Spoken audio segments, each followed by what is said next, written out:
14128. The meaning and practice of loving your enemy. Question. Master, I would like to ask you a question. Jesus told us to love our enemies. You have taught us that we were separated in the heavenly realm due to jealousy, envy, and hatred. However, in reality, it is extremely difficult to practice this because of hurt and resentment.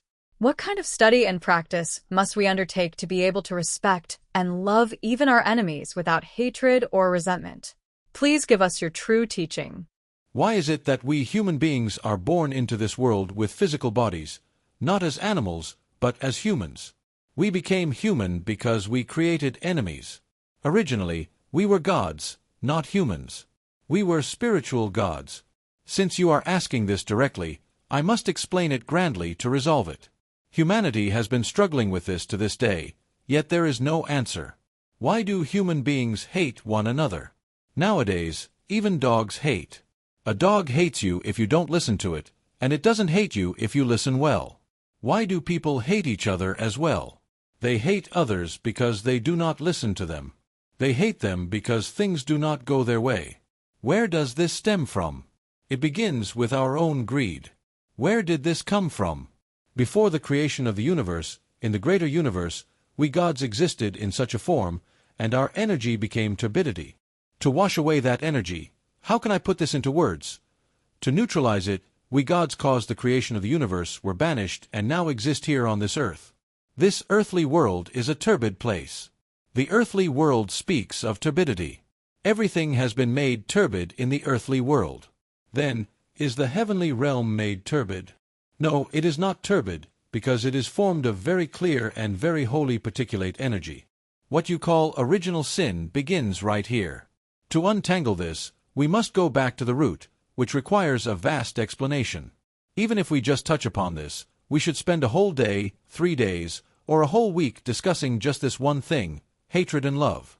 But since time is given and you asked in the middle of it, I am only telling you the core. You must know the root. Right now, I am laying out the root for you. You do not hate because you want to hate.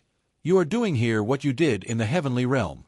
When we were active as gods in nature within very holy energy, the spiritual power made turbid by your small actions, even small ones accumulated, created an environment to purify that turbidity. That is why the creation of the universe took place to make the earth, and here on earth, you are doing all the things you used to do.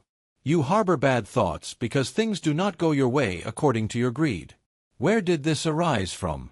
It arises from jealousy and envy where there is a class system. Jealousy and envy.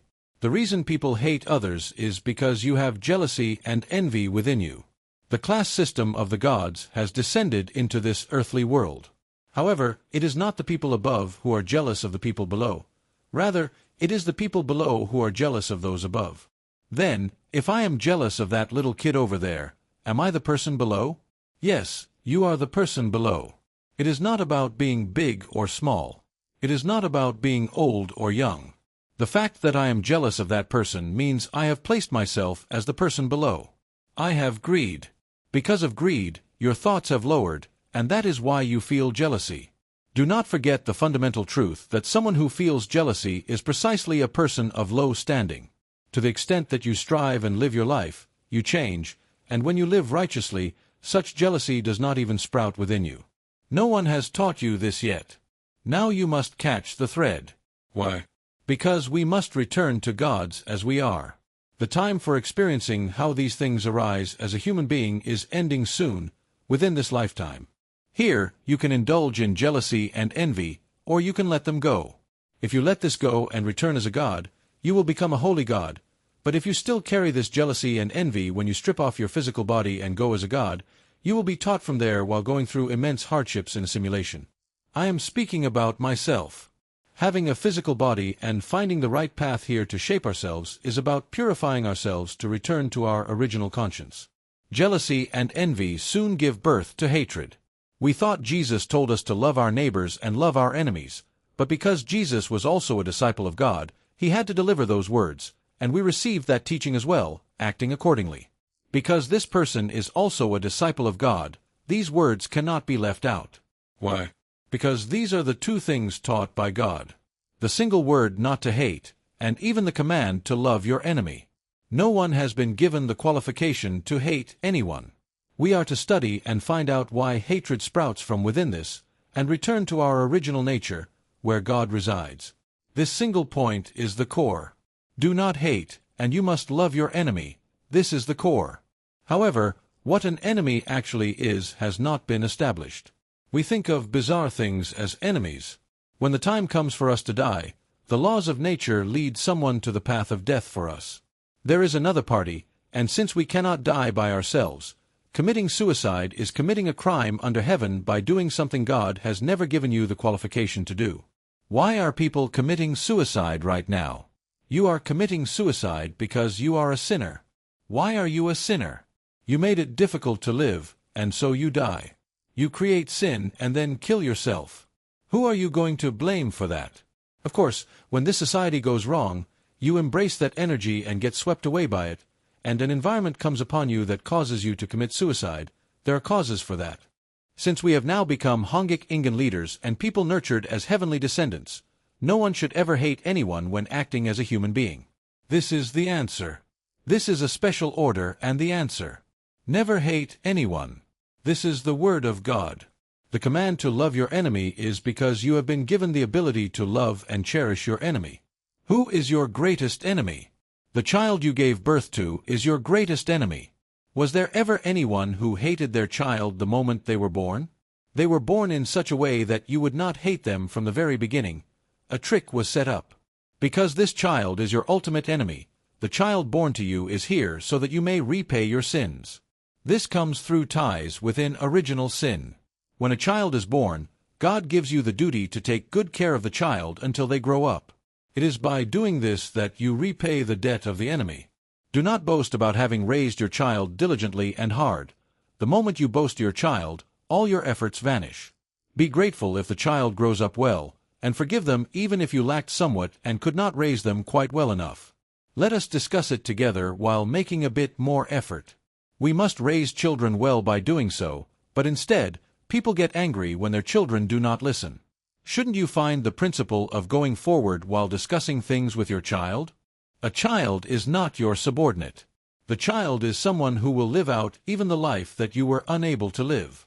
A child is not your property, nor is your subordinate. Do not expect to be waited on or treated with deference. Instead, rejoice and be grateful when your child grows up and lives a brilliant life for society. Pouring your entire soul into raising a child in this way, erase the thought from your mind that our children in this society are our subordinates. Reincarnation is a repetitive cycle, and our children are born to live a life of higher quality. Giving them the quality to live well and backing them up is the special privilege of parents. Do not hope that your child listens to your words. Rather, discuss with your child what they want to do and back them up. That is what parents do. That is the rule of loving your enemy. There are your siblings, and then there are enemies. There is your family, and then there are enemies. The greatest enemy is your child. By properly backing up your child, you extinguish your karma, and society has evolved and grown this much through this, yet you still cannot untangle this root. Now, the era of studying, researching, and growing just one's own child is over. Now, this person will give you the right principles. These are the laws of nature. Instead of trying to do more through our children regarding what we failed to achieve, let us step forward as parents of society and figure out how we can guide our young people, our siblings, and our elders in this society to live well. How can we eliminate suicides, where people try to kill themselves on their own? The heavenly descendants of the Republic of Korea must not become a society where suicide exists. When heavenly descendants think righteously, they can properly lead humanity, and when humanity lives righteously, we are joyful. When we live joyfully, our parents rejoice. When we live joyfully, our ancestors rejoice. And when our ancestors rejoice, God rejoices. Jesus rejoices, and the saints who left us having made sacrifices early on rejoice. As humanity is now operated righteously, the operation of the energy of this universe changes. That great cosmic work has reached its final stage. Republic of Korea, wake up. If these heavenly descendants do not awaken, happiness cannot be given to humanity. If Hongik Ingen leaders do not awaken, and if we do not live on the right path, world peace will not come. We are living our final lives to lay the cornerstone for the path that world peace takes. We are not telling you to do something right this instant. If you know these things, sympathize with our intentions, and strive together, one person's effort will become the energy of 100 people, 100 people's effort will become the energy of 10,000 people, and as it goes from 100 to 1,000, the expansion we will experience will be tremendous. It does not take that long to change this global village. If we only know the right path and walk it, all of humanity is prepared to follow. All of humanity is my sibling, striving together to operate together, born in the same era. If you cherish and love the people of humanity, wisdom will emerge from within you. If you ignore the people of humanity, the force of hardship will come upon you. The Republic of Korea has awakened. Now is the time to reward humanity for its suffering and sacrifice. We must live lives where we are respected so that humanity's past efforts and sacrifices can be found as a reward. When we strive in this way, the thoughts of our brothers and sisters in the North will also change. If the quality of your thoughts is low, things in the North will never change. When we cherish and love North Korea, all their feelings and sacrifices will melt away like snow, and when the Republic of Korea develops and rises to this extent and cares for them, even if they hate us because they have been through sacrifice. Did our brothers and sisters in the North not act as a shield and block all the winds until we gained this much strength? Whether a trick was used or however it happened, this is a work orchestrated by heaven. Do not hate the North. Do not hate our brothers and sisters in North Korea. They are acting that way right now because they are having a hard time doing what they are supposed to do. Look at how well the Republic of Korea has grown in that environment. Be grateful to the North as well. Now let us end the suffering, and let the South and North join hands to work together for world peace. Let us strive together.